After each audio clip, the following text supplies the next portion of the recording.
அன்பான நண்பர்களே வணக்கம். நான் ஸ்ரீலதா தயாளன். போன பகுதியில் கேட்கப்பட்ட விடுகதையும் அதற்கான விடையும். 9 எழுத்துக்களை கொண்ட வார்த்தை. முதல் 5 எழுத்துக்கள் ஒரு வட இந்திய உணவை குறிக்கும். சப்பாத்தி. முதல் மெய்யெழுத்து 6வதாக வரும். இக். பனையிலிருந்து கிடைக்கும் ஒரு பொருள் 7வது மற்றும் 8வது எழுத்துக்களில் இருக்கின்றது. கல். தானிய மாவிலிருந்து கிண்டப்படும் ஓர் உணவு பண்டம் 7வது மற்றும் 9வது எழுத்துக்கள் சேர்ந்தால் வரும்.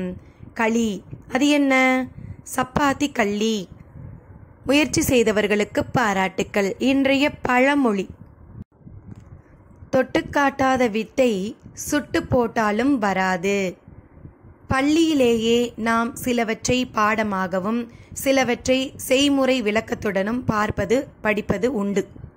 சில பாடங்களை நாம் என்னதான் படித்து தெரிந்து கொண்டாலும் அதை செய்து பார்த்து செயல்முறை விளக்கமாக தெரிந்து கொண்டால் மனதில் நன்றாக பதிவதோடு நினைவில் என்றும் நிற்கும். உதாரணத்திற்கு வேதியியல் பாடங்கள் சொல்லலாம். மருத்துவமும் அப்படியே. அதைப்போல யதார்த்தமான எடுத்துக்காட்டுகளும் உதவும். ஆசிரியர்கள் வெறும் வாய்மொழி கற்பித்தல் சுட்டு போட்டாலும் மாணவர்களை பயில வைக்க இயலாது. அதையே தொட்டுக்காட்டாத வித்தை சுட்டு போட்டாலும் வராது என்றனர். இன்றைய தகவல் பார்க்கலாமா? பழக்கம் வழக்கம் என்றால் என்ன? ஒருவர் ஒரே செயலை பல காலமாக செய்வது பழக்கம். பலர் ஒரு செயலை பல காலமாக மரபு வழியாக கடைபிடித்து செய்வது வழக்கம். இன்றைய விடுகதை. 6 எழுத்துக்களை கொண்ட வார்த்தை கண்டுபிடியுங்கள். முதல் எழுத்தும் 3ஆம் எழுத்தும் சேர்ந்தால் வட இந்திய புண்ணிய ஸ்தலம் வரும். 5வது 2ஆம் மற்றும் 3வது எழுத்துக்களோடு சேர்ந்தால் கிரிக்கெட்டோடு தொடர்புடைய ஒரு கோப்பை வரும்.